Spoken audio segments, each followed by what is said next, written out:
Salut tout le monde et bienvenue pour un nouvel épisode du Petit Plateau. Petit Plateau qui se met déjà en mode Tour de France 2025. Ben oui, bien sûr, on vient de découvrir le parcours, donc on va évidemment vous donner notre avis là-dessus. Je dis notre avis, ben, les amis, Romain, Alexis, je vais tout de suite vous donner la parole. Romain, par exemple, que penses-tu, toi, de ce parcours qu'on vient de nous dévoiler?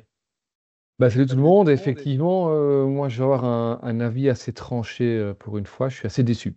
Je le dis tout de go. Déçu parce que, en fait, la divulgation d'un nouveau parcours du Tour de France, c'est toujours une occasion, je trouve, de voir de nouvelles choses, de découvrir de nouvelles choses. Et ici, c'est pas le cas. Alors, je dis pas qu'il n'y a rien de neuf.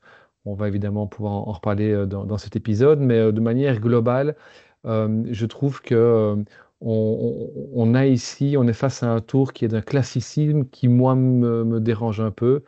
Je prends un exemple pour illustrer ça. Le tour repasse en Bretagne et on retourne à Mur de Bretagne. Mhm. Il y avait, je pense, d'autres choses intéressantes à faire dans cette belle région. Et voilà, je suis un peu déçu. Et alors, au-delà de ce manque de nouveauté, pour ne pas dire d'audace même, ce qui me dérange un peu aussi, c'est l'aspect redondant de certaines étapes.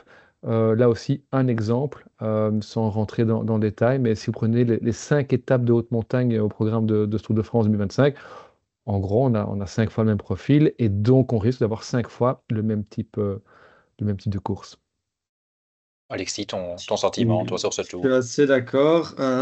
Au final, je pense que du spectacle sur ce tour, il y en aura, il risque d'en avoir dans beaucoup d'étapes, et c'est ça qu'on veut au final. Mais en termes de parcours, je suis assez d'accord. Non seulement c'est pas très original par rapport à ce qui a déjà été fait dans le passé, mais aussi, comme dit Romain, c'est très redondant. Toutes les étapes se ressemblent. Et en fait, moi, j'ai vraiment l'impression que les organisateurs, ils ont voulu faire, si on met de côté le contre-la-montre, ils ont voulu faire 3 blocs vraiment distincts avec d'un côté un tiers d'étape de sprinter, un tiers d'étape pour puncher et un tiers d'étape pour grimpeur. Mais les étapes de montagne, par exemple, comme dit Romain, elles se ressemblent toutes. C'est toutes des arrivées au sommet et des cols extrêmement longs. Il n'y a pas d'étape de moyenne montagne avec des cols plus courts, à part une, la 10e étape. Il n'y a pas de cols plus courts, plus punchy, des cols qui s'enchaînent, voilà, de type classique. Donc voilà, les étapes vont toutes se ressembler et si on suit la logique de 2024 et de 2023, il y aura les mêmes vainqueurs à chaque fois. Donc spectacle, oui, mais redondance et vraiment pas d'originalité au sein même du tour, quoi. Toutes les étapes sont les mêmes. Tu dis un tiers sprinter, un tiers puncher, un tiers grimpeur à la grosse louche. Ça Mm. veut dire, on va tout de suite partir sur par exemple le maillot vert. Ça veut dire qu'il faudra quel profil pour remporter le maillot vert? Est-ce qu'un sprinter pur peut l'avoir? Est-ce qu'il faut un puncher? Est-ce qu'il faut, ce qui est souvent le meilleur combo, le sprinter puncher, je vais dire. Bah, Tu c'est ça. imagines quel profil? Et si tu devais dire un nom, peu importe, même qu'il soit au départ ou pas, dans le peloton, un nom qui te dit, bah oui, ça, c'est le bon candidat vu les étapes auxquelles on a droit. Bah, il faut un sprinter moderne. On en a déjà parlé. Les sprinters modernes ont tendance à avoir du punch et les punchers modernes ont tendance à savoir sprinter. Donc, il faut un qui sache faire les deux. Donc, franchement, les favoris logiques, on peut penser à Girmay et Philipsen, mais au final, tous ces coureurs-là savent faire les deux. Donc, des Pedersen, des De Ligt, des Van Aert et même des Philipsen, pardon, des Van der Poel si Philipsen n'était pas là, pourraient les viser. Donc, ça peut donner d'un combat très intéressant entre ces sprinter-puncher et ces puncher-sprinter, hein, comme on a déjà dit. Mais au final, je pense que c'est ceux qui manient le mieux les deux. Donc je dirais les sprinters les plus rapides qui savent puncher, c'est-à-dire Philipsen et Girmay, qui vont être les favoris pour en tout cas pour avoir le plus de victoires d'étape finale. Maintenant, on sait qu'un Van Aert ou un Pedersen peuvent aussi aller s'illustrer sur des sprints intermédiaires. Donc, si tout ce beau monde se met à viser le maillot, je pense justement ces 2 blocs distincts peuvent rendre le combat très intéressant. Romain, d'abord, est-ce que tu es d'accord? Et ensuite, est-ce que le maillot vert va être joué assez tôt dans le tour, vu qu'on a plusieurs blocs, et en plus on a plusieurs blocs, enfin, même chronologiquement, je vais dire, c'est assez séquencé comme tour. Ouais, ouais. Qu'est-ce que tu penses de ça? Je suis assez d'accord. C'est-à-dire que, en fait, pour avoir un tour qui aurait davantage mis en vedette ou en lumière des profils, on va dire plutôt baroudeurs que sprinteurs, il aurait fallu avoir des courses d'usure plus fortes sur les étapes dites de plat ou de transition. Et pour moi, c'est pas le cas. C'est-à-dire qu'on va avoir effectivement certaines étapes qui vont éliminer certains sprinteurs. Mais à part les étapes de haute montagne et l'une ou l'autre, je vois pas vraiment de profil où on va pouvoir éliminer l'ensemble des sprinteurs. Mhm. En revanche, c'est vrai, il y a quelques étapes qui vont se finir sur des petites bosses très sèches. C'est ça. Un profil à la Mathieu Van Der Poel, par exemple, et je rejoins tout à fait ce que dit Alexis, un profil comme Mathieu Van Der Poel serait idéal si un Jasper Philipsen n'est pas là. Mais on sait que Van Der Poel a remis en question, avant la divulgation du parcours, une présence au Tour de France. Euh, et au même moment, Philipsen disait, ah, voilà un tour très intéressant, parce qu'au-delà du maillot vert, et c'est pas ici pour faire la transition, mais il y a une possibilité pour les sprinteurs de prendre le maillot jaune en début de tour. Et donc, on sent très bien que chez Alpecin de Senac, on pourrait effectivement se diriger vers tout miser à nouveau sur Philipsen. Euh, je je trouve ça dommage. Je trouve ça dommage parce que de nouveau, un Van Der Poel, un Van Aert, un De Lie, même dans une moindre mesure, comme le mentionne Alexis, auraient une belle carte à jouer sur un tel tour pour le gain du maillot vert, parce que c'est des mecs qui savent sprinter, qui devraient être là dans le final des étapes plutôt bosselées, on va dire ça comme ça, Mhm. et qui sont tout à fait capables, effectivement, de réduire ou de compenser peut-être le manque de points face à des purs sprinteurs sur les étapes de plat, en allant chercher des points dans les sprints intermédiaires, y compris dans les étapes de haute montagne. On a déjà vu certains le faire par le passé. Et Philipsen qui était très content, lui, évidemment, quand il a vu le parcours. Je dis évidemment parce que, d'abord, bah, comme tu l'as dit, il y a la possibilité d'aller chercher le maillot jaune, ce qui n'est pas toujours le cas maintenant pour les sprinteurs.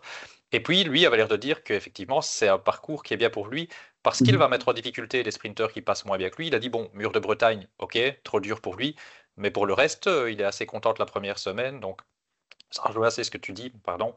Euh, Lui est très content de ce parcours. Et puis Ouais. même les étapes toutes plates, plusieurs sprints sont mal plats, on va dire, hein, finissent sur quelques petits pourcentages. Mais au final, tous les meilleurs sprinteurs du monde actuellement se débrouillent très bien sur ce genre d'arrivée-là. Donc ça peut donner plusieurs sprints très intéressants. Ouais, et c'est vrai qu'Alexis l'a mentionné, hein, il n'a pas de sprinter moderne. Je pense que Mm. des gars comme Greipel, par exemple, à l'époque, auraient pu viser clairement des victoires d'étape sur ce tour. Mais ça aurait été sans doute un peu compliqué pour des coureurs comme lui de pouvoir être là, être présent tous les jours, parce que ce serait une nécessité, en tout cas lors des 9 premiers jours de course. Parce que là aussi, on a vraiment le retour de ces tours à l'ancienne finalement, découpé quelque part presque en deux parties, avec une première séquence, on va dire, pour laisser les sprinteurs s'amuser, avant de passer dans un enchaînement d'étapes montagneuses et de cols interminables. Donc il ne faudra pas souper, et c'est clair que ça peut aller très vite. C'est-à-dire que je pense que c'est un maillot vert qui peut tomber dans l'escarcelle de plein de coureurs différents. Par contre, on peut très vite le perdre aussi, parce que si au bout du week-end d'ouverture, si au bout de ce grand départ dans le nord, on est à la traîne, ça va être compliqué d'aller rechercher justement beaucoup de points sur les autres sprinteurs qui auront, eux, par contre, déjà emmagasiné pas mal de points. Ok. Bah, pour ne vexer personne et aucun supporter, on va dire Eric Zabel, donc maillot vert, hein, pile poil pour lui. Et donc je pense qu'on peut parler à la montagne, vous l'avez déjà évoqué. Je pense que Romain, c'est toi qui as dit, effectivement, on peut considérer que ce ne sont que des arrivées au sommet. Cette année, Mhm. vous avez parlé de redondance sur l'ensemble du tour, mais de redondance également dans les étapes de montagne. Alors, est-ce que vraiment on doit s'attendre à des scénarios, alors vous me direz les formes parfois elles fluctuent, mais un scénario qui va se répéter avec la même hiérarchie de force, je vais dire, étape après étape en montagne, ou on peut quand même espérer quelque chose? Oui, ben, peut-être pour brûler la politesse à Alexis, juste peut-être mentionner une étape avant la haute montagne. D'ailleurs, Alexis il avait mentionné, c'est celle de moyenne montagne, entre guillemets. Je dis entre guillemets, c'est celle, donc c'est l'étape numéro 10, hein, celle qui va relier Eneza au Mont d'Or, au Puy de Sancy. Et Mhm. c'est pour moi la plus belle étape, Ouais. tracée en tous les cas de ce Tour de France. C'est un mini Liège-Bastogne-Liège où on ne ferait que Bastogne-Liège, en fait. Hein, on a un D+, qui doit avoisiner les 4400, si ma mémoire est bonne. Euh, mais pourquoi est-ce que je tenais à intervenir ici? Parce que cette étape est magnifique, mais là encore, elle se termine en altitude. même l'étape de moyenne montagne, elle se termine en altitude. Et ça, je trouve, c'est assez dommage. En tout cas, c'est dommage à partir du moment où toutes les étapes de haute montagne se terminent également en altitude. Alexis, une Bah, écoute, spécialiste chiffres, est-ce bah, que tu as vu quand même des petites différences dans les étapes de montagne ou est-ce que c'est, je vais pas dire des copier-coller, mais on va le schématiser comme non, ça? il y a évidemment des différences. En termes de tracé, c'est vraiment très très similaire. En fait, tu as donc 5 arrivées au sommet, le contre-la-montre aussi qui est 11 km à Pérac également au sommet. Mais en gros, tu as 2 cols de plus de 20 km. On va dire que c'est les cols longs, le col de la Loze et le Mont Ventoux. Et puis tu as les cols courts, mais c'est des cols qui font plus de 10 km aussi. Donc ça reste des cols très longs. Donc au final, c'est différent, mais ça reste des cols très longs qui vont favoriser les spécialistes des longs efforts. Ouais. Et même dans l'approche des ascensions finales, hein, on a un type de parcours, on a systématiquement deux, trois longs cols.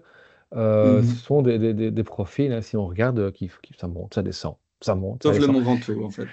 Ou c'est une course de côte, mais c'est ça qui m'ennuie, c'est qu'avec de tels profils, on risque d'avoir des courses de côte sur toutes Tout à les étapes fait. de montagne. On sait qu'un Pogacar est du style à partir dans l'avant-dernier col, pour ne pas dire dans l'antépénultième. Mais on risque très fort d'avoir des équipes qui vont, c'est lesquelles, hein, UAE et Visma, qui vont tenter d'imprimer des rythmes de fou et de contrôler durant toutes les premières Ouais. ascensions pour laisser ce que certains vont appeler le feu d'artifice, ce mano à mano entre grimpeurs dans l'ascension finale. Et ce qui m'ennuierait, c'est qu'on retrouve ce type de course dans chacune des 5 étapes de montagne. Ouais. Tu as dit les noms et toi, Alexis, tu as parlé aussi de favoriser les grimpeurs qui font des longs efforts. Romain, tu as dit UAE Visma, ben, on va tout de suite, on va pas tourner autour du pot très longtemps. C'est un tour pour Pogacar, comme on peut le lire et l'entendre ailleurs, ou pas nécessairement pour Pogacar? Pas nécessairement. Romain, je sais pas si tu veux répondre en Hmm. premier. À mon avis, on va avoir une réponse assez similaire. En fait, si je te réponds maintenant, fin 2024, avec ce que je viens de voir, ce que je viens de vivre en cette année 2024, je vais dire, bah oui, c'est un tour 100% pour Pogacar. Mais d'un autre côté, avec ce qu'on vient de voir en 2024, justement, qu'est-ce qui ne serait pas un tour pour Pogacar? Tous les tours, tous les tracés seraient pour Pogacar. Et au contraire, j'ai envie de dire, à l'heure où ce tour a été tracé, donc, imaginons qu'on fait ce podcast il y a un an, on aurait pu dire, ben non, en fait, c'est un tour qui est totalement fait pour Vingegaard et pas pour Pogacar, parce qu'il y a encore peu, le point faible de Pogacar, c'était les efforts très longs, l'école de plus de 40 minutes, je l'ai dit plein de fois. Je me suis trompé, parce que, enfin, je sais pas si je me suis trompé, mais en tout cas, il a corrigé cette erreur, c'est le moins qu'on puisse dire. C'était le point fort de Vingegaard, c'était le relatif point faible de Pogacar. Maintenant, c'est plus du tout le point faible de Pogacar. C'est quand même encore censé être le point fort de Vingegaard. Donc, la question qui reste à poser, c'est est-ce que Vingegaard va réussir à combler l'immense fossé que Pogacar a creusé ou pas? Si oui, bah, on aura deux types bien au-dessus du lot. Sinon, on aura un type bien au-dessus du lot. Et donc, oui, c'est un tour pour Pogacar, mais comme tous les autres tracés l'auraient été également. Oui, moi je suis tout à fait d'accord avec ça.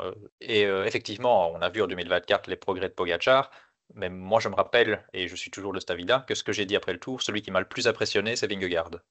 Moi, je Mhm. suis pas sûr qu'il y ait un fossé si énorme entre les deux, en fait. Je pense que là, on l'a vu, oui, parce qu'il y a eu les circonstances. Ben, c'est ça. Ouais. Alors, le problème, c'est que si on regarde le prisme 2023, il y avait eu des circonstances dans l'autre sens, puisque là, c'est Pogacar qui avait chuté et qui n'était pas à 100%. Mhm. Donc, il faut remonter beaucoup trop loin. Et je pense que ça n'a plus beaucoup de sens de remonter en 2022. Mais j'ai tendance à penser que Vingegaard peut peut-être le faire. C'est pas l'objet du débat ici, mais si on me demandait, pour l'instant, dans ma tête, c'est du 50-50 entre lui et Pogacar. Mais quoi qu'il en soit, qu'il puisse le faire ou pas, je suis mais 1000 fois d'accord avec toi que c'est plus un tour pour Vingegaard. C'est pas pour autant que Vingegaard va le gagner, mais qu'est-ce qui avantage Pogacar là-dedans, alors que finalement on va sur le point fort de son principal concurrent? Tout à Le fait. seul truc, c'est vu que c'est que des arrivées au sommet, s'il y a des bonifs, il a plus de punch, allez, mettons. Mais il y a des descentes. Pogacar, il s'en fout d'attaquer dans les montées et qu'il y a une descente après. C'est là qu'il fait encore grandir les écarts. Et si Vingegaard sait le suivre en descente, sur un sprint place, c'est quand même Pogacar qui prend les bonifs. Donc, non, pour moi, c'est pas spécialement un tour pour Pogacar. Je suis Non. d'accord avec toi là-dessus. Ben, je disais en intro que je trouvais que ça manquait de nouveauté, que ça manquait d'audace. Et c'est vrai qu'on sent vraiment que ce tour a été construit pour ce mano à mano. Mhm. Sans doute que ASO voulait, face au public, entre guillemets, dont il dispose, face au vivier de coureurs dont il dispose, créer la légende et offrir un duel fantastique sur les cimes. Alors c'est bien beau, c'est vrai, c'est peut-être juste un peu dommage que ce sont les mecs qui se partagent le Tour de France depuis 5 ans. Et sur ce tour-là, euh, je peux effectivement entendre qu'un Jonas Vingegaard, s'il revient au meilleur de sa forme, euh, bien sûr sera le seul à pouvoir concurrencer Pogacar, mais est peut-être le seul à pouvoir battre Pogacar sur ce terrain-là. Moi, j'ai connu ça dans l'autre sens. C'est quelle est l'étape sur laquelle Pogacar euh, pourrait perdre du temps si effectivement ça se joue à la seconde, etc. Il n'y en a pas. Et c'est là où moi j'en veux un peu à SO, c'est que ils ont tout misé sur cette carte de ce mano à mano et d'avoir cet enchaînement en fait d'arriver au sommet. Il aurait presque fallu, je disais, je parle d'audace, presque fallu un tour sans haute montagne finalement, pour relancer d'autres mecs dans la course, pour voir comment un Pogacar et surtout un Vingegaard allait réagir sur des terrains pareils. Alors Pogacar, on sait bien que sur la moyenne montagne et les courses accidentées, il y a péril, hein, puisque le mec est fort partout. Donc, mais le problème, c'est qu'il est fort aussi en haute montagne. Et c'est vrai que autant à chaud, j'étais plutôt partisan de dire bah, c'est un tour qui ne peut pas échapper à Pogacar. Et c'est vrai qu'après coup, je me dis, par exemple, si j'observe la première semaine, je me dis, ben, il n'y a pas d'autre montagne, non, c'est vrai, mais il n'y a pas de pavé non plus. Je me dis, alors ça c'est mon cœur de Flandrien qui parle, mais je me dis, on va quand même passer un sacré bout de temps dans le nord de la France, 4 jours dans les Hauts-de-France, sans avoir un seul pavé. C'est- Je suis déçu, mais je peux comprendre que ça aurait été, entre guillemets, donné à Pogacar ou à un autre. C'est donné à Pogacar dans la mesure où tu lui donnes ça, plus effectivement de la haute montagne derrière. Donc voilà, je dis, je suis un peu désabusé par ce parcours qui, effectivement, j'ai envie de dire que ce soit Pogacar ou Vingegaard, je m'en fiche un peu au final, parce que il n'y aura pas de surprise, il y aura sans doute, je l'espère, un beau mano à mano, mais que tout le monde attend et qui ne m'allège pas. Pourtant, Dieu sait si j'aime beaucoup Pogacar, moi, Mais le Danois, mais Mais c'est- tu peux, alors, il y a audace et il y a audace. Tu peux quand même pas faire un Tour de France. Alors, tu peux le faire moins montagneux, mais tu peux quand même pas le faire sans que montagne, moyenne montagne, quoi, je ça ne peut pense. pas. non, mais tu peux effectivement varier les profils Bien sûr. pour offrir des terrains d'affrontement différents qui vont... Parce que ce soit Vingegaard ou Pogacar, peu importe, celui qui sera le plus fort cet été dans les cols longs gagnera le Tour de France, c'est une évidence. Mhm. Vous mettez un Pantani au milieu de ce peloton-ci, bah, Pantani aurait pu rivaliser. Mais regardez quels sont les meilleurs grimpeurs derrière Pogacar et Vingegaard à l'heure actuelle. Je vais prendre un Richard Carapace. Je sais pas moi, la plupart des autres, ils sont de toute façon chez UAE. Et donc, il restera peut-être la Cartrenco Evenepoel. Ces mecs-là vont jamais aller rivaliser. Ils vont peut-être le faire sur une étape, mais ils vont jamais le faire sur 5 étapes à répéter comme ça. Qui plus est, avec systématiquement trois cols précédemment ou 2 cols précédemment qui vont déjà casser les pattes. Oui. Oui, je vois l'idée. Parce que le problème, j'ai retenu que tu disais, il n'y a pas une étape où Pogacar peut perdre du temps, mais en même temps, je vois pas sur quel profil il peut perdre du temps. Sauf que je vois ce que tu veux dire, que on peut faire rentrer du monde. Si c'est moins difficile, on peut faire rentrer plus d'adversaires, évidemment. Bien Alors quand je sûr. dis il peut pas perdre du temps, oui. Alors on va parler de toute façon, justement, on allait y arriver à un moment donné du troisième homme finalement qui était sur le Mais podium, qui est un troisième homme à part, hein, dans un monde à part, mais alors ça devient quand même beaucoup. Il faut mettre plus de kilomètres contre le chrono pour remettre Remco dans le jeu, par exemple, hein. Et Plus de kilomètres encore, contre le chrono, de la moyenne montagne au lieu de mettre de la haute montagne. Enfin, il faut vraiment beaucoup de choses si tu veux remettre quelqu'un dans le match, je pense. Ils sont tellement ce au-dessus serait ces un peu deux-là trop que gros. Ce serait un peu trop oui, gros, je pense. Tu quand... peux pas faire un tour avec 200 km de chrono plat et non. seulement 2 cols hors catégorie, tu vois, Bien ça sûr ne que va non. pas. Et moi, j'ai un peu envie de faire l'avocat du diable ici parce qu'au fond, j'aurais préféré, hein, comme vous, ou comme Roman, en tout cas, un tour plus varié avec plus de hautes montagnes, avec des pavés, avec plus de ci, plus de ça. Mais pour faire l'avocat d'ASO ici, c'est le seul type de parcours, on l'a un petit peu dit, c'est le seul type de parcours qui pourrait mener à un mano à mano. Tous les autres types de parcours, c'était free win enfin victoire facile pour Pogacar. Ici, et c'est un peu avec cette question-là qu'on va devoir jouer pour trouver l'excitation sur ce Tour de France. C'est est-ce que Vingegaard va savoir retrouver son niveau de 2023 ou retrouver celui de Pogacar ou peut-être même redevenir meilleur que Pogacar? Parce que si Vingegaard reprend la main face à Pogacar, bah, c'est typiquement sur ce genre de profil-là qu'il peut le battre. Et c'est le seul type de profil sur lequel il peut le battre. maintenant, il y a deux prismes. Avant de parler Remco, il y a aussi le prisme des échappées. Parce que là, on ne regarde que par le classement général, le mano à mano. Je ne sais pas si les profils qui se répètent sont vraiment à l'avantage des échappés pour qu'on essaye de voir quelque chose. C'est déjà de moins en moins le cas que les échappés arrivent à faire des choses. Je ne sais pas si on leur a facilité la tâche là. Moi, j'aime quand même bien quand il y a des arrivées dans les étapes de montagne, des arrivées avec une petite descente et du plat où il y a pas mal de choses qui peuvent se passer. Finalement, ça amène quelque chose, ça amène du suspense. Il peut y avoir des regroupements, il peut y avoir des très bons descendeurs qui font la différence. En fait, je reviens sur ce que vous avez dit dès le départ, c'est la redondance. J'ai rien contre les arrivées au sommet, que du contraire, si on me fait une étape où il y a un tour où il n'y a aucune arrivée au sommet, je vais râler aussi. Bien sûr, Mais il faut un peu de tout, quoi, tout c'est simplement, parce ça. que chaque type de profil a son charme, mais ouais, là, c'est un peu dommage. Pour les Ouais. échappés, mis à part un ou deux cadeaux diplomatiques, j'ai du mal à envisager. L'avant-dernière, c'est Mais l'avant-les-champs. et le souci, c'est que, enfin, le souci, regardez Pogacar cette année-ci, hein, il n'a rien laissé. Non, il Il n'a voulait rien pas. laissé. Et quand Pogacar était mis en difficulté sur les 2, 3 dernières années, comme tu l'as dit, Damien, c'est soit parce qu'il était tombé précédemment, soit c'était remonté quand même assez loin. Le Slovène avait beaucoup évolué depuis. C'est quand il était mis en difficulté, pas par Vingegaard, par l'équipe de Vingegaard. Mhm. Hein, quand il est battu au Granon, c'est autant, je pense, le talent de Vingegaard, le talent de grimpeur de Vingegaard, que le travail de sape de Roglic dans le Télégraphe et entre le Télégraphe et le Galibier, qui fatigue exagérément Pogacar, qui ne prend pas de gel à ce moment-là, qui oublie de boire et qui du coup a cette fringale dans le granon. Quelques semaines plus tard, à Otakam, c'est l'effort tonitruant de Van Aert qui explose complètement au moment où Vingegaard s'envole, qui crée des difficultés pour Pogacar. Donc, le problème, c'est que on parle d'une époque où Visma était intouchable. Aujourd'hui, le rapport de force s'est inversé. Alors, du coup, ça montre aussi qu'une saison n'est pas l'autre, hein. Oui, tout à fait. Enfin, quand vous allez avoir un Pogacar qui va prendre le départ ici d'un tour hyper montagneux avec Adam Yates, Sivakov ou Del Toro qui vont prendre un an de bouteille en plus chez eux, avec Almeida, Ayuso, enfin, ils ont une flopée de mecs qui auraient peut-être pu se mêler à la lutte pour le podium ou une victoire sur un tour beaucoup plus varié s'ils avaient bien sûr été dans une autre équipe.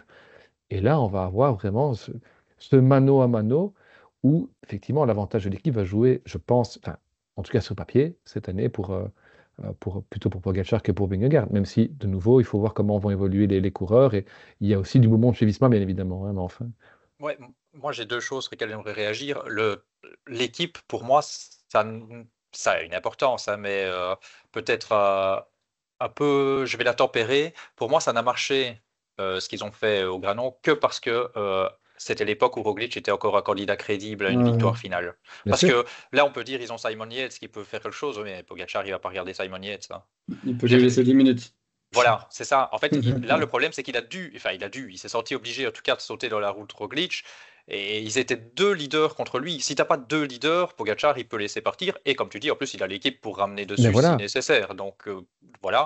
Et si Simon Yates part, il est évident que Adam Yates l'accompagnera, Bah ouais. ou Almeida, ou Ayuso, qui ont autant, si pas plus de chances que Yates, de remporter le Tour de France si on leur laisse Tout à fait. le quart d'heure d'avance. Donc, dans tous les cas de figure sur papier, UAE et Pogacar, pour moi, ne sont pas mis en difficulté, sauf si effectivement Vingegaard atteint un niveau au moins aussi fort que 2023.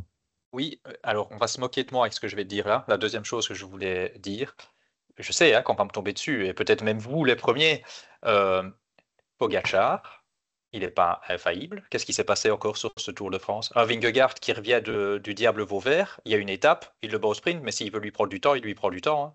Mm. Pogacar, il a quand même, alors je vais pas dire à chaque tour, mais il y a une étape comme ça où, hop, qu'est-ce qui se passe chez Pogacar? Alors oui, c'est une fringale, oui, il oublie de s'alimenter, oui, ça, et ça n'arrivera peut-être pas cette année, mais je me dis, si tu as du Vingegaard qui n'est pas passé par là, parce que j'insiste vraiment là-dessus, moi je sais pas s'il a un si gros fossé à combler. En fait, dans les chiffres, j'ai pas l'impression. Par contre, c'est vrai qu'il y a cette impression de facilité où on se dit Pogacar, il pouvait peut-être encore remettre beaucoup plus. Et là, alors, il y aurait un sacré fossé. Mais sinon, parce que les temps, si je dis pas de conneries, hein, j'espère que non, je pense que Vingegaard, il a battu ses meilleurs temps l'année passée, en étant passé par où Ouais. il est passé, hein.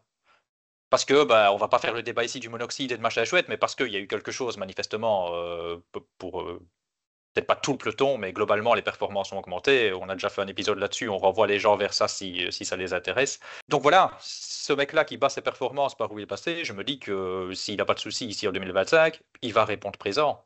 Ah bah, c'est ça la question, hein, c'est est-ce que Vingegaard saura combler le fossé et comme vous dites, une saison n'est pas l'autre. Donc, en effet, imaginons qu'un certain protocole utilisé par UAE ne le soit plus l'année prochaine, mais qui sait que les écarts ne seraient pas aussi faramineux que cette année. Donc, voilà, on verra ce qui va se passer en 2025, mais vu ce qui est vu en 2024, c'est que Pogacar risque d'écraser le tour. Ouais, parce que par contre, le protocole, en tout cas le monoxyde, Vingegaard le prenait aussi. C'est Donc, probable. ça avait été reconnu apparemment et par Pogacar et par Vingegaard. Donc là, je crois pas que c'est ça qui a fait la différence entre deux. Peut-être avec le reste du monde, mais entre deux, Oui.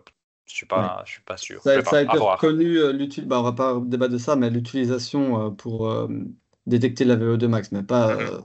pas Oui, oui, l'utilisation à des usages de pan. Mais bon, bref, c'est bien sûr, bien c'est pas le sûr. sujet Oui, de oui, de ce toute façon, podcast on ici. ne saura même pas, de toute façon. Donc Ouais, voilà. Ok, je voulais en venir à Remco, si vous ouais. n'aviez plus rien à dire sur Pogacar, Vingegaard. Je voulais en venir à Remco.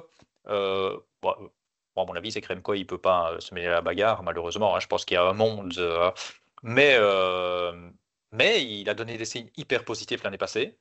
On va voir son calendrier. Imaginons qu'il n'aille pas sur le Giro. Partons dans l'hypothèse où il va faire le tour et ce sera son objectif.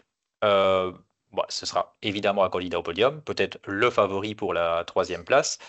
On a bien recruté chez Patrick Lefebvre. On a recruté Ethan Hayter, on a recruté Schachmann, on a recruté surtout Valentin Paré-Peintre. Euh, Allez, je vous donne la place de Patrick. C'est quoi la composition pour accompagner Remco? Ouais. Encore une fois, vu le parcours, Landa et paraît peintre les deux premiers noms cochés. Mhm. Là, paraît peintre, pour le coup, c'est un transfert en or. Et Landa aussi l'année d'avant, parce que voilà, Remco, bon, favori troisième place, ben, je pense quand même, hein, il met 10 minutes au quatrième l'année dernière. C'est pas le parcours, ben, lui justement, c'est un parcours qui, sur papier, n'est pas censé lui convenir plus que ça.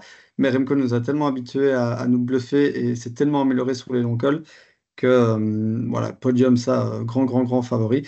Et si jamais il a un jour moins bien, ben, justement, Paris Peintre et Nanda seront là pour lui et c'est les candidats idéaux pour ça, pour les très longs cols. Ah, avant de te donner la parole, Romain, dernière question pour Alexis. Grand, grand, grand favori, même si Roglic en fait aussi son objectif. Ouais, Ok. Romain. en 2025, oui. Ok. Je suis d'humeur chafouine. Et donc, je vais de nouveau balancer une assertion. C'est le tour parfait pour Remco. Ah oui, C'est le tour parfait pour Remco, dans l'hypothèse où Remco vise la victoire sur le Giro ou la Vuelta. ah oui, Alors, oui, pourquoi je Ah dis oui, ça?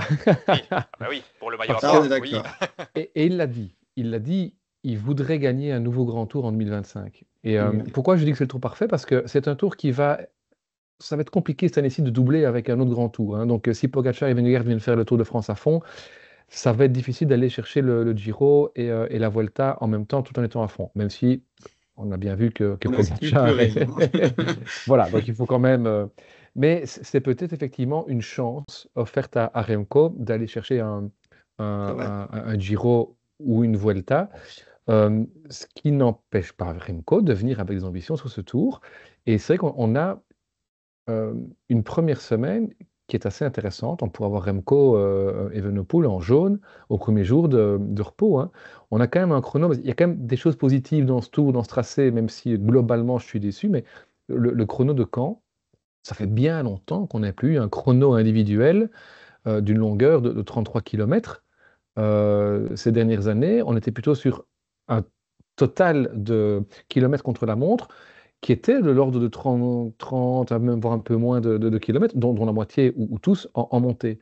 Donc là, c'est quand même intéressant. C'est quand même, en théorie, allez, un profil où là, Remco doit battre Pogacar. Il l'a montré à Nuit Saint-Georges l'année passée, et doit battre Vingegaard. Et puis, ces premières semaines, a priori, Remco n'a pas grand-chose à envier à Pogacar. Mm. Le problème, c'est qu'on n'a jamais vu sur. Allez, si je prends la fameuse étape du Mont d'Or dont on parlait tantôt, un mini Liège-Bastogne-Liège, Ben voilà, qui a remporté les Bastogne-Liège ces dernières années? Ben, c'est soit Pogacar, soit Remco. Ils n'ont jamais couru l'un contre l'autre, puisqu'on se rappelle tous évidemment de la chute qui avait occasionné la fracture du poignet de Pogacar en 2022. Donc 2023, 22, non 23. 23, 23. Les années s'enchaînent et se ressemblent. Mais donc du coup, je pense que ça peut être intéressant pour Remco de venir sur le Tour avec d'autres ambitions que le Ouais. général, mais on sait aussi que le projet Remco, dont on a beaucoup parlé dans nos petits plateaux, notamment en 2023 justement, que la pression des sponsors notamment aussi, vont peser quelque part dans la balance. Et je vois de toute façon mal Remco Evenepoel prendre le départ du Tour de France sans se dire, j'ai quand même aller essayer de viser à nouveau un podium. Ouais, ça, c'est- Mais pourquoi est-ce que je parle de tout ça? Parce que si moi je suis Patrick Lefevre et que je dois mettre oui-non sur papier, je vous rejoins tout à fait. Au côté de Remco, je mets Landa et Paré Peintre comme premier nom, et Van Wilder certainement. Je mets aussi Verva qui est le compagnon de chambrée d'Evenepoel. Et puis derrière, je vais mettre des mecs pour Merlier. Si Soudal veut viser les victoires d'étape, y compris avec Remco, j'ai pas fait l'exercice, mais on le fera le cas échéant. Il y a beaucoup d'étapes qui peuvent cocher, hein. Et Remco I- aussi i- à titre individuel. Imaginez que Remco aille chercher un maillot jaune, ne fût-ce qu'à Caen, et puis le cède par la suite. Et que Merlier aille chercher lui aussi le maillot jaune précédemment sur les À étapes Lille. de plat à Lille. Que Merlier soit dans la course pour chercher le maillot vert. Ben, Soudal peut réussir un très grand tour, quitte à placer encore Remco dans le top 3, top 5, ou maillot à poids, ou que sais-je. Donc, il y a vraiment une question qui doit se poser, j'imagine, chez Soudal Quick-Step, c'est avec quels objectifs va-t-on venir sur le tour? Et forcément, de ces objectifs dépendra la concession de l'équipe. Ça, c'est une Parce évidence, qu'il sait que si rien ne change, il ne peut pas gagner ce tour. Donc, bien sûr. Et je l'avais déjà dit en 2023, je vais le redire ici, je pense qu'un Merlier a sa place dans une oui. équipe autour de Remco. Bien sûr, Merlier ne va pas bosser pour Remco dans la montée finale de la Plagne ou du Mont Ventoux, mais un Merlier peut tout à fait protéger Remco contre le vent dans ses étapes, dans ses premières parties d'étape de montagne, tout en ayant sa carte à jouer sur les autres étapes. Et vous allez me Mhm. dire, oui, mais avoir Merlier, ça implique d'avoir Van Lerberg, hein, qui est son poisson pilote fétiche. Pour bien faire, il faudrait aussi un autre gars capable de protéger un peu du vent Merlier pour les étapes de montagne, de sprint, pardon, mais il faut aussi protéger Remco. Donc, il y aura des choix à faire, c'est une évidence. Et Lefebvre a ouvert la porte, en tout cas il a parlé bien sûr, de ça récemment. Je ne sais pas comment il faut le prendre, enfin, c'est des informations qui viennent trop tôt en fait pour Oui, qu'on oui. les interprète vraiment. Mais j'ai quand même une petite question. À votre avis, vous n'êtes pas dans sa tête, mais on va essayer de vous mettre dans sa tête à Patrick. Si il ouvre la porte à Merlier, c'est que justement il y aura un autre objectif pour Remco, c'est-à-dire le Giro, où il peut envisager le seul objectif de Remco, c'est le Tour, et je prends quand même Merlier avec. Le plus logique, ce serait d'emmener Merlier si Remco ne vise pas le classement général. Ce serait le Hmm. plus logique, même ouais. si c'est pas forcément incompatible de faire un sprinter et un leader de classement général. Mais... Dans le tour l'année passée, il a délibérément choisi de se passer de Merlier Mhm. pour encadrer à 100% Remco. Ici, le tour est encore plus montagneux que l'année passée. Donc, s'il est dans cette dynamique, ça a tout son sens de continuer dans cette dynamique, effectivement, d'inclure un paré-peintre en plus, plutôt que d'aller chercher un Merlier en plus. On a quand même des mecs comme Asgreen qui vont quitter l'équipe, mais la logique voudrait de ne pas prendre Merlier. La logique de Lefebvre. Je regardais juste un élément, je ne sais pas si ça peut jouer ou pas, je venais de vérifier pour être sûr de ne pas dire de bêtises. Merlier est en fait de contrat cette fin d'année. Est-ce que ça peut jouer aussi parce qu'il faut le contenter, parce qu'il était quand même très déçu l'année passée, il l'a dit, hein, qu'il voulait, lui, il se voyait bien bosser, enfin, il a vraiment milité pour sa place qu'il n'a finalement pas eu. Bon, je ne sais pas si ça peut Il l'a jouer ou encore pas, mais en dit tout cas, récemment en Merlier est en fin de passant. contrat. Ouais, voilà. Bon, là, on parle des tout grands et de ceux qui vont animer le tour. Moi, j'aimerais bien vous lancer sur un autre sujet, c'est les plus petites équipes. Les plus petites équipes, parce que donc on connaît fatalement les participants World Tour qui seront là. L'auto sera automatiquement évité et l'auto ira. Si l'auto doit faire une impasse, ce sera évidemment pas sur le Tour de France. Israël sera là. Il reste deux places. Il y avait une OX l'année passée. On a Total Energy, qui bah, en plus a fatalement la qualité d'être français. Mais on a une équipe qui recrute de fou et qui recrute un ancien champion du monde français, la Tudor, qui a quand même recruté en plus de Hirschi et autres, surtout Julien Alaphilippe. Mhm. Est-ce que le Tour de France peut se passer de Julien Alaphilippe et de la Tudor pour vous? Donc il y a deux équipes à prendre, à mon avis, dans ces trois-là. Selon vous, qui va sauter? C'est compliqué. Il faut jamais oublier qu'il y a, de mémoire, et j'espère ne pas dire de bêtises, une règle qui veut que pour pouvoir prétendre à un ticket, une invitation au Tour, il faut être dans les 30 meilleurs UCI. Et il faudra vérifier où en sont toutes ces équipes. A Mhm. priori, elles sont dans les 30. Je pense Mhm. Tudor y compris. Mais donc, effectivement, c'est d'autant plus compliqué que spontanément, moi, j'aurais plutôt tendance, effectivement, à prendre Tudor parce on le sent, il y a, je vais pas dire une pression, mais il y a un lobbying vraiment qui est fait pour mettre Tudor au départ, même si Tudor a dit, hein, notre objectif en 2025, oui, ils veulent une invitation, c'est clair, en tout cas, ils sont candidats, mais leur objectif, c'est d'aller chercher des points dans les courses d'un jour pour obtenir une des fameuses places qui leur permettrait, comme Lotto et Israël actuellement, de pouvoir prétendre à une invitation automatique dans les courses World Tour. Euh, donc voilà, les trois équipes sont demandeuses forcément qu'ils ne le seraient pas, avec chacune des arguments. Celle qui a, je trouve, le moins d'arguments, c'est Total Energy, mais tu as dit, d'une part elle est française, d'autre part, elle a quand même remporté peut-être la plus belle étape du Tour l'année passée avec Anthony Turgis. Donc il y a quelque chose qui s'est opéré aussi l'année passée chez Total. Et justement, plus que jamais, Total peut-être mérite qu'on lui redonne une chance, ce qui n'était pas forcément le cas les années précédentes, hein. Donc c'est très compliqué. Moi, personnellement, je suis un grand fan de Uno X et de la dynamique qu'il y a dans cette équipe-là. Et donc je serais très déçu de ne pas voir Uno X. Mais comme le parcours m'a déjà fortement déçu, j'ai malheureusement peur que ASO ait décidé de me pourrir mon Tour de France 2025. Et donc, effectivement, opte pour Tudor et Total Energy en laissant sur le côté Uno X. Ce que j'espère, c'est que finalement, il n'y ait pas besoin de faire un choix. Et que dans le marasme économique actuel que connaît le cyclisme, l'UCI se dise, OK, on va faire une fleur, comme ça s'est déjà fait notamment sur, je pense, une Vuelta ou un Giro il y a un an ou deux, et autorise trois invitations supplémentaires, des deux donc qualifiés d'office.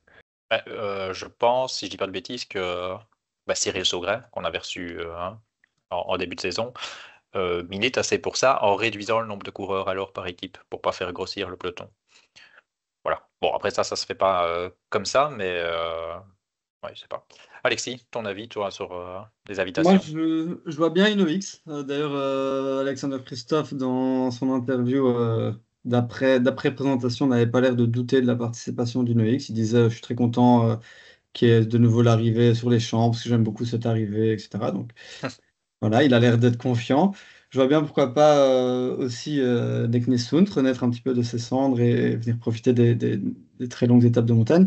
Là où justement, chez Tudor, ils ont des grands noms. Ils ont Alaphilippe, ils ont Hirschi, évidemment, c'est des excellentes recrues. Et d'ailleurs, je pense que le soft power ou le lobbying, comme Romain dit, voilà, l'influence de Tudor dans les coulisses va jouer un petit peu dans les décisions des organisateurs. Mais pour le moment, ils n'ont pas, si je ne m'abuse, ils n'ont pas de coureur de grand tour. Ils n'ont pas de grimpeur, ou en tout cas de grands grimpeurs. Donc ça peut peut-être éventuellement aussi jouer. Là où Total a le très grand Steph Kras qui va pouvoir aller viser un top 14 l'année prochaine. Donc voilà, c'est compliqué. Mais je vois bien une OX, honnêtement, pour ma part. Peut-être avant de te donner la parole, rebondir sur ce qu'Alexis vient de dire, il y a aussi une dimension peut-être à prendre en compte. De nouveau, on n'est pas dans le secret des dieux, donc je ne sais pas si ça se fait réellement, mais on peut imaginer qu'il y ait des discussions entre les organisateurs de courses et notamment de grands tours. Et c'est vrai qu'une UX était, même si ça n'a pas été concrétisé par des victoires d'étape, ils ont été ultra visibles pendant les 2 dernières années sur le tour. Mm. Ce serait presque un manque de respect de ne pas leur octroyer à nouveau cette invitation, alors que si vous enlevez Abrahamsen l'année passée, il ne se passe rien pendant, je ne vais pas dire la moitié des étapes du tour, hein, mais enfin voilà, je caricature un petit peu. Par contre, Tudor, c'est le chronomètre officiel du Giro. Et donc on pourrait imaginer que Tudor a aussi un intérêt à être présent, bien évidemment, sur ce Giro. Et on Oui. pourrait imaginer de voir RCF, je ne sais plus comment ça s'appelle, l'organisateur du Giro, donner une wildcard à Tudor et d'avoir cette sorte de tournante entre les grands tours. Après, le cas se pose aussi pour le Giro, hein. Il y a d'autres équipes italiennes qui ambitionnent aussi une wildcard sur le Giro. Donc c'est très très compliqué et je, je- je ne voudrais vraiment pas être à la place d'ASO pour faire ce choix, qui de toute façon va faire un déçu, c'est inévitable. Mais nos amis du coup tordu que j'écoutais il y a peu évoquaient ça, effectivement, et la Suisse aussi c'est proche de l'Italie, enfin donc voilà, il y a des liens pour Tudor, ok.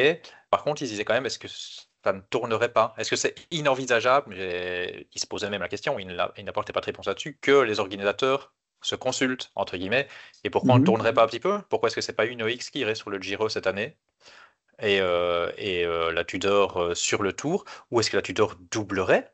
Il faut voir s'ils ont l'effectif, mais moi franchement, je regarde l'effectif parce qu'en fait on se résume aux arrivées. Mais tu parlais du grand Steph Kras, pardon d'avance, dis-toi, c'est une petite blague un petit peu moqueuse, mais eux ils ont Marco le très grand Brenner! Marco Brenner, donc J'ai pas osé la faire. Oh, salut non Titouan, mais c'est tout en amitié, dis-moi, hein. bien sûr. Non, mais blague à part, ils ont, enfin blague à part, Brenner reste un talent, on verra bien comment ils se développent, mais ils ont un bel effectif, Oui, pas oui, pour bien aller sûr. faire un classement général, mais Michael Storer, c'est quelqu'un qui peut briller en montagne, et puis ils ont du sprinter, ils ont quand même Dainese et De Klein qui était par révélation, on le connaît, mais voilà, qui a montré des belles choses, donc je trouve quand même vraiment solide. Bon, ce n'est que un nom entre guillemets, mais Trentin est là. Ouais, je sais pas. Pour moi, ce serait ma première équipe pour Détroit, hein. C'est ceux que je prendrais Ouais. inévitablement. C'est la Tudor. Et puis, en plus, bah, il y a la Philippe qui est le nom et qui est un nom. On l'avait dit dans un des derniers podcasts qu'on a fait, qui revenait enfin en forme. On revoyait enfin du tout bon Julien Alaphilippe. Donc, après, c'est à confirmer sur le début de saison avec son changement d'équipe. Mais se passer de très bon Julien Alaphilippe sur le Tour de France, je sais pas quand même s'ils peuvent faire ça. Alors, si on regarde que le sportif, moi je vous rejoins sur une OX, hein. Évidemment, je les prends. Mais la totale, c'est français et je suis quand même sensible à ce que tu dis, Romain, qui a peut-être une deuxième chance à leur donner. Il y a quand même une sorte de petit projet qui est en place avec des jeunes français. Alors, je ne sais pas s'ils sont prêts à briller sur une course comme le Tour de France, mais voilà, c'est français, c'est un projet français avec des jeunes français qui se met en place. Ça vaut, voilà, il le mérite. Je ne sais pas si on peut parler de mérite. Je ne crois pas. Si on prend que des critères sportifs, on va pas se mentir. Ça doit aller pour moi chez Uno X, mais c'est humain. Je veux dire, qu'ils prennent une équipe française, hein. Le Giro prend des équipes italiennes, la Vuelta prend des équipes espagnoles. Et puis, c'est pas totalement honteux. Kras, finalement, c'est dans l'ombre, mais c'est pas Oui, mauvais. bien sûr. Geiger a quand même montré de très belles choses. Donc, oui, je pense qu'ils peuvent quand même animer aussi la course. Mais moi, je partirais sur Tudor automatiquement là, et la dernière place qui se joue entre les grands prix pétroliers, finalement, hein. En fait, sans la Philippe, je t'aurais dit que, en effet, à mon avis, les organisateurs parlent entre eux et tu dors d'office au Giro pour des raisons de sponsor. Mais c'est vrai que l'arrivée de la Philippe change un peu la donne, au côté sentimental. Et Ouais. Tudor a déjà fait le Giro l'année passée. Ouais. On va pas non plus, parce que c'est le chronométreur, les laisser à chaque fois Non, sur non, le Giro. Hein. Et le Tour reste quand même c'est enfin, la l'objectif. course la plus importante. Même si tu es chronométreur Giro, je crois quand même que là où tu es Oui, le oui, plus en vue, c'est Ok, quand même sur le Tour. Donc, bien hein. sûr. ouais, ouais. Et pour terminer avec Tudor, Total et compagnie, c'est vrai qu'on parle des influences externes sous le tapis, etc. Total, en tant qu'équipe française, est directement en contact avec ASO. Vous allez me dire, toutes les équipes aussi, ne soyons pas naïfs, mais c'est vrai que UnoX est la seule à ne pas avoir un lien direct avec l'organisateur. Hein, Tudor, d'accord, c'est le Giro, mais Tudor, c'est Alaphilippe. Alaphilippe, c'est Marion Rousse. Si Alaphilippe décrète je veux venir sur le Tour de France, c'est délicat pour ASO de dire au mari de celle qui organise le Tour de France femme, écoute, Julien, on ne le veut pas, on ne le prend pas. Donc là aussi, il y a peut-être un jeu, et je ne dis pas du tout que Marion Rousse va aller rouspéter et faire pression, hein. C'est pas ça du tout ici que je veux dire. Mais il y a toute une série comme ça de petits éléments qui, imbriqués les uns dans les autres, font que ce choix, ce serait à la fois humain et naturel d'aller vers Tudor et Total au détriment d'une X qui est peut-être qui est celle des trois qui mérite le plus au final, sur ce qu'elle a démontré sur les dernières années, notamment sur le Tour de France. Mais c'est le sport, c'est... Totalement d'accord. Ok, ben on verra ça, je sais pas quand on a ces infos, mais on attendra ça impatiemment et on verra les compositions de l'équipe. Oui, Romain, vas-y. Ils avaient mis du temps l'année passée, hein. Je ne sais plus quand était tombée l'information. D'habitude, les dernières années, ça tombait quand même début janvier. Là, c'était tombé très très tard. Je me souviens qu'on s'interrogeait même sur les raisons de cette annonce tardive. Je sais pas si vous avez quelque chose à rajouter, si pour revenir sur le parcours, ça vous parle pour un autre coureur ou pas. Les Mais Neves Van Veld. Je suis très, très heureux de le voir sur ce parcours. Pas pour aller le gagner, évidemment, hein. Mais, J'y avais pas pensé, mais tu dis ça, oui, enfin, tu le penses, je vois bien. Tu penses quand même que Non, ça mais peut être sympa sur un coup ou sur honnêtement, l'autre, ou oui, oui. honnêtement, là, tout à l'heure, j'ai pensé qui pourrait être quatrième. Alors, je vais quand même pas aller vous dire que Van Aert Ah, Van Aert va faire quatrième de ce tour. Mais qui va faire quatrième, c'est un très très bon grimpeur qui limite la casse sur les chronos et encore, parce qu'avec avec les différences qui vont se faire sur les montagnes, à part un Canal de Brousse qui prend 5 minutes sur les 30 km de chrono, voilà, c'est vraiment un grimpeur qui va aller prendre la quatrième place. Et parmi ceux qui sont très bons sur les trains en col, ben, il y a Van Aert Veld. oui, Donc, je n'ose plus le dire. Il y a Rodriguez, mais ah bah j'étais bien tellement sûr, déçu l'année passée. il était dans ma liste aussi, il sera candidat à la quatrième place, ça c'est clair. Ah, Il y vise a aussi Roglic. Roglic, bien sûr, oui, bien sûr. Mais S'il vise le classement général. voilà, parce que Roglic s'est pas privé pour dire qu'il a quand même l'impression que Pogacar, là, ça devient un peu injouable et qu'il va Voilà. réfléchir où aller pour gagner des courses. Je sais pas si Bora peut se dire. Enfin, ils ont quand même recruté Roglic l'année passée dans un objectif. Bon, s'ils sont raisonnables, ils vont bien se rendre compte que c'est pas faisable. Mais est-ce que Bora peut dire, ouais, bah non, on va plutôt sur le Giro. Je sais pas, Ouais. Ça Roglic, reste un je grand trouve. tour, hein, mais bon. Bref, Roglic lui-même, hein, dans ses interviews dernièrement, déclare: Je ne dors pas mal de ne pas remporter de France. Donc, il a Hmm. clairement mis un terme à Ah oui, ses il est ambitions lucide. de victoire. Il est bien évidemment lucide. On peut imaginer qu'un Ralph Denk, donc le big boss de la Bora, enfin la Red Bull Bora désormais, le soit aussi. Et je pense que, comme je le disais pour Remco, que ça aurait du sens de venir sur le Tour de France parce qu'il faut y être et que voilà, il faut venir chercher peut-être d'autres objectifs et viser une victoire dans un grand tour ailleurs. Je pense qu'un Roglic pourrait être dans ce même état d'esprit, d'autant qu'il y a d'autres coureurs chez Bora capables de faire un top 10, hein, un Vlasov, un Hindley, sont des mecs qui ont déjà montré par le passé certaines aptitudes leur permettant d'ambitionner un top 10. Je ne dis pas qu'ils vont le faire automatiquement, hein, mais puis il y a le petit Lipovic aussi, hein, qui a montré de belles choses.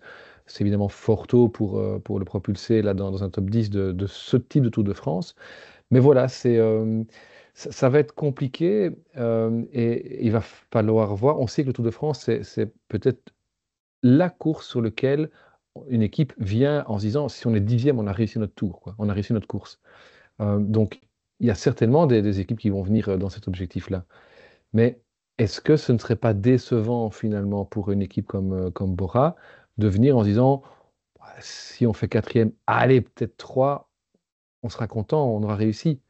Et donc, c'est là où peut-être qu'on va avoir des surprises. On va peut-être avoir un tour, un top 10 Tour de France où on aura 5 mecs du UAE et 3 mecs de Visma de nouveau, hein. On avait eu ça comme, je veux dire, changement l'année passée, où d'ordinaire, il y avait parfois un mec, un équipier qui intégrait le top 10. Ben là, on avait, je pense, 6 mecs de deux mêmes équipes dans le top 10 hein, l'année passée. Et prenez l'exemple d'un Ayuso.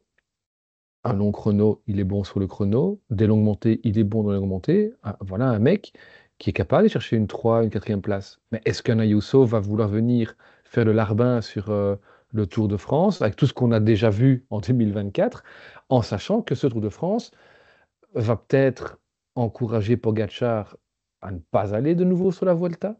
Donc voilà, c'est évidemment trop tôt pour le dire, mais c'est un type de parcours qui va nécessairement devoir rebattre peut-être certaines cartes au sein des ambitions et donc des compositions d'équipe. Euh, Peut-être en boutade, on sait que parmi ceux qui nous écoutent, il y en a qui sont aussi fans. Euh, à Mikel Landa. Est-ce qu'un Mikel Landa ne peut pas, pour une dernière année chez les pros peut-être, tenter d'aller refaire un bon classement dans la mesure où un Remco se contenterait de faire soit un grand tour, carrément, ou alors de venir chercher des étapes, etc. Après, ça commence à faire beaucoup s'il faut protéger Remco, Merlier, Landa. Voilà. Ça Oui, devient compliqué. et puis la question se pose, si Remco il va sur le Giro, Landa il va pas l'aider sur le Giro? Il reste focus. Si le but c'est de gagner Giro le Giro. Vuelta, hein. Peut-être lui, Landa va aller doubler Giro Vuelta, du coup, et Remco Giro Tour. Il y a, il y a quand même, on l'a dit, hein, par épingle, Schachmann, il y a des profils dont ne disposait pas Soudal l'année passée, qui Soudal devait compter sur Landa pour épauler Remco. Je pense que Landa reste à ce stade le meilleur soutien possible pour Remco dans cette équipe, mais il y a des alternatives dans l'hypothèse d'un grand tour où la concurrence, bah, il n'y a pas ni Pogacar ni Vingegaard. Ça, En Ouais, dehors de Valentin Paré-Pêtre, c'est quand même largement en dessous de Landa, je pense, tu vois, oui, au oui. niveau des équipiers. Donc, mhm. Et je veux dire, il y a une plus grande densité que ce qu'on a connu jusqu'à oui, bien présent, quand sûr, même. Ouais. bien sûr. Je suis un peu déçu parce que moi, je trouve qu'il y a un profil quand même. Enfin, vous avez cité le profil, il y a un mec dont vous parlez pas et j'arrive pas à comprendre. Je comprends même pas qu'Alexis dise que Remco soit le très très grand favori pour la troisième place parce que j'ai cru comprendre qu'il y avait un nouveau fantastique dans le peloton. Il a signé à la Jayco. Ben O'Connor, personne n'en Ben parle. non, justement, s'il y a bien un parcours qui lui convient pas, c'est Ah ben, celui-là. je sais pas. Mais Ouais, écoute, c'est un des 5 meilleurs coureurs au monde, donc ouais. je sais pas moi. À part quelqu'un comme lui qui a tendance à un petit peu se surestimer, je serais pas surpris et je ne leur en voudrais pas que des gars justement comme Remco et Roglic ne viennent pas faire le général sur le tour et que du coup, à part Pogacar et Vingegaard, personne ne vienne sur ce Tour de France avec l'ambition de le gagner. Ça me surprendrait pas. Et je trouverais ça tout ce qu'il y a de plus logique en fait. Ce serait triste pour le vélo, mais ce serait normal. Allez, conquête maillot à pois pour tout le monde. Ouais. Ça pourrait être Oui, sympa. ou tout le monde sur le Giro, quoi. Oui, oui, ça c'est encore autre chose Ouais. évidemment. Mais, oui, oui. Ok, bah, on verra tout ça, hein. On a encore un peu de temps. Je vous remercie pour vos avis éclairés sur le parcours. Je vais me permettre de faire un tout petit peu de pub à nouveau pour nos amis du Coup Tordu parce que je sais qu'ils enregistrent ce soir et si vous aimez nos discussions, débats, etc., c'est une chose, c'est très bien, restez, on en fera encore plein.